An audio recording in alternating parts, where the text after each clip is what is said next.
Hello and good evening everyone, I'm your host Nigel and I welcome you all to the Earth Updated Show. This month the world celebrated a couple of environmental days. Just for instance, Endangered Species Day and World Bee Day on the 20th of May, International Day for Biological Diversity on the 22nd of May. And upcoming environmental days are World Bicycle Day on the 3rd of June, World Environmental Day on the 5th of June, World Ocean Day or Oceans Day on the 8th of June. And moving on to green happenings from all around the world, first off we have with human-made climate change continuing, there's a 48% chance that the globe will reach a yearly average of 1.5 degrees Celsius. The team coordinated by United Kingdom's Meteorological Office in their 5-year general outlook said that there is a 93% chance that the world will set a record for hottest year by the end of 2026. On a regional scale, the Arctic will still be warming during the winter at a rate 3 times more than the globe on an average. Meanwhile, hundreds of scientists, policymakers, activists, and business leaders came down to South Florida this week to discuss how best to tackle the most pressing aspects of the climate crisis. The inaugural Aspen Ideas of Climate Conference, a 4-day event which focused on solutions and adaptations to global warming and how they can be implemented both locally and around the world. An undercurrent of optimism has flowed through many of these sessions at the climate conference, with speakers and attendees emphasizing that it is not too late to take action. Also, utilities and governments are increasingly looking to green hydrogen as a way to decrease the amount of natural gas in the energy mix. And lastly, the insects that keep the world running by pollinating plants and supporting food chains face grave risks, a new study has been found.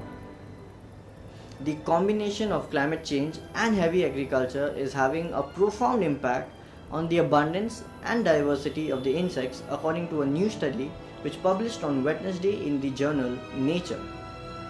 In areas where substantial warming has been documented and where land has been converted for intensive agriculture, meaning it involves monoculture or the use of pesticides, insects were nearly 50% less abundant and more than a quarter fewer species could be found, according to the study.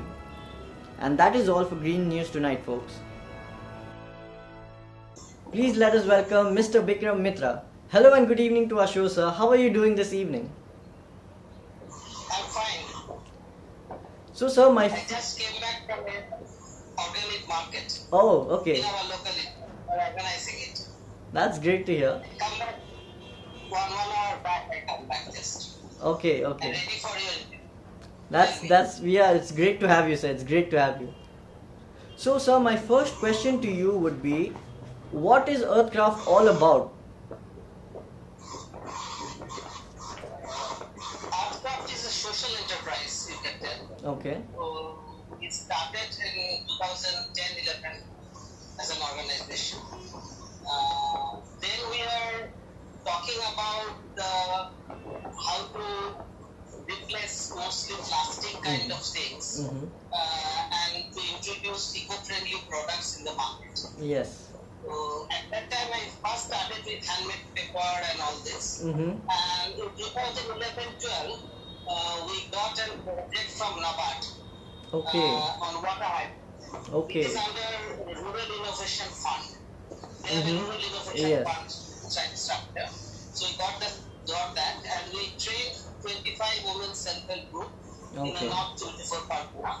Where water hybrids was a major problem. So it was a major problem plant there. Oh, okay. So we recycled the water hyacinth stem and made paper out of it.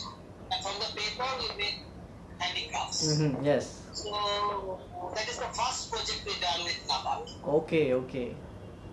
So, and at the same time, I was working with the traditional artisans of Bengal also, like the pottery artists and the Madur artists. Those materials are already eco-friendly. Yes. Already green products. So promoting those things also important actually. Yes, definitely. At that time. So we are selling and at the same time organizing small markets for them so that they can come directly and sell their products. That was a continuous process. Okay. So Artcraft is mainly with the green products, eco-friendly products, sustainable products, and we are in the sustainable development area. Our work area is Yes. So Earthcraft is doing really good. Only in the craft oriented. Yes. So as I was saying that Earthcraft is really doing great stuff. So what inspired you to get into environment conservation? What inspired you to get into environmental conservation? I was completely in a different profession earlier. Okay. I was in advertising. Okay. So I quit my advertising work. I worked in a company and then I started my own advertising agency, ran it for 5 years, and then stopped everything and started on this. I exactly don't know which is why I came in this, but one uncle of mine who is the criminal, I think, who is the criminal behind it, who inspired him to do this kind of work. He is Mr. Pachanda. Okay. He was in Bangalore. Okay. So he was kept on sending emails, call and all this, and talking about these environmental issues. So I thought at that time that I think now everybody is talking about environment and all this. Yes. I started it actually in the 2003, 2004. Okay. When I was in advertising at the same time I was organizing this kind of event and all. But nobody was thinking about it. Yes. I worked with DRCSC, probably you know, Development Research Service and Communication Center. Yes. They were the earliest, I think, in West Bengal. Yes. They were working with the sustainable development in the rural areas. I started work at that time only. And finally in 2010-11, I quit everything and started this. Okay.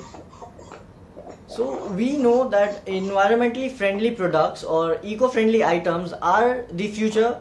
So how was the acceptance and response of the audience when you started selling your eco-friendly products? Linked with the market? Yes, linked with the market and the people of the market. I started doing different kinds of exhibitions. Okay. And talking with the corporates and other NGOs. And I was continuously getting, it was not like advertising. There's not so much glamour and all Yes. And little less money also. But it just, I was comfortable with it. Okay. So I was getting jobs. Business was there. Okay. Earlier it was a bit tough when you started it. Yes. Then slowly just came again. Okay. Yes. So that is really inspirational, sir. So before I let you go, I would like you to give our audience one green mantra to live by. Please, once again, please. No. Yes, okay. So before I let you go, what I wanted to ask you is to give our audience a green mantra to live by. Audience? A green mantra to live by. Green mantra? Yes. I don't know any mantra, but I think my main thing is you have to reduce. Yes. Whatever you are using, you have to reduce it. Reduce means you have to sacrifice everything. Yes. But you have to be satisfied what you have right now. Yes. More and more wanting of more things will make the world unsustainable. Yes. It's fine. So think about what you have and how can you reuse it and recycle it. Recycle came much later. First you have to reduce your requirement. I practiced it in my life. That is great to hear. I still practicing it. Yes. I think this is the most important thing. Well, thank you so much for taking out time from your busy schedule and joining us, Mr. Mitra. Thank you so much. Hello and good evening everyone. I'm Mr. Greenwine and welcome back to Mr. Green Mind's workshop. Nowadays, with the increase in gadgets in our lives, arranging wires without getting them tangled has become a hassle. But today, I'm going to show you a DIY hack to arrange your wires. So let's get started. In order to make one, you will be needing a knife, a tennis ball, and a pointed object. First, you need to use a pointed object to make a hole in the middle of the ball on both sides. Then take a cutter and cut the ball around the groove from one end to the other. Now all you need to do is roll your cable and put it inside the ball. Then take the left over cable to the two ends of the ball so as to avoid overlapping of the cables. And there, you've got your cable organizer.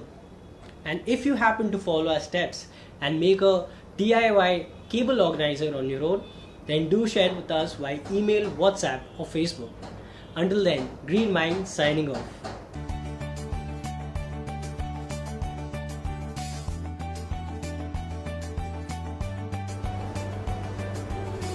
Hello everyone, I am your host Fiona and welcome back to Planet Pop.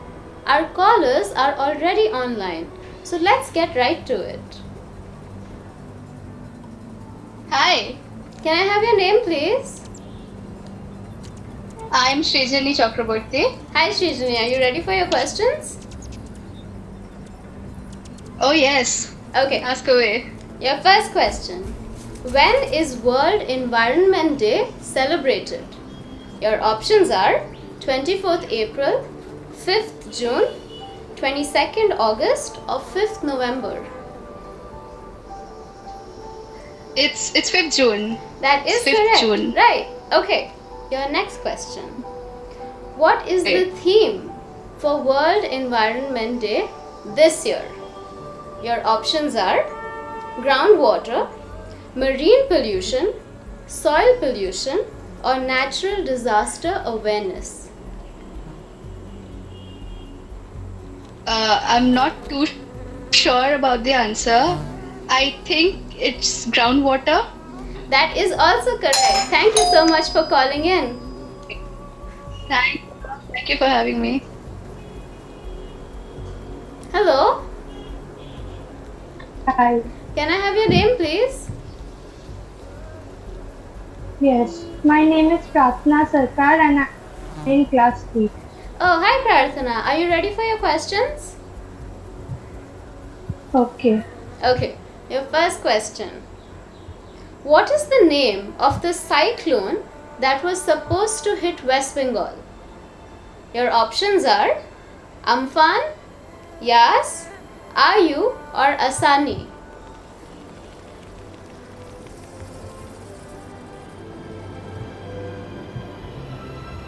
I think it's Asani. That is correct. Okay, your second question. Which Indian state recorded the temperature of 46.2 degrees centigrade, making it the hottest day of 2022? Your options are Delhi, West Bengal, Tamil Nadu or Uttar Pradesh.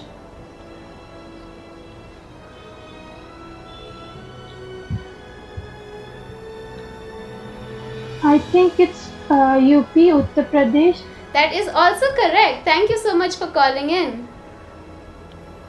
Thank you. Both our callers won prizes from earthsmiles.net. Well, that's all for today, folks. If you want to be on the show with me, all you have to do is register on this number. I'll see you next month.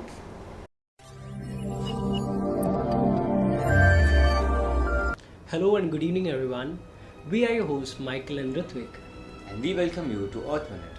Neem tree across Kolkata are being affected by an unknown disease, the State Biodiversity Board has said. The tree may start dying soon, repeating what had happened with Shirish tree a few years ago unless remedial steps are not taken immediately. But what is causing this, Michael? The exact cause has not been ascertained yet, but it is unlikely to be insect triggered. It could be fungal or viral infection too. Experts say a similar infection called dieback disease affected neem trees earlier in various places was caused by a fungus. Well, Let's hope the authorities find a solution to this problem too. And that's one minute, folks. We'll be back with more green news for you. Until then, stay safe and love the planet here on.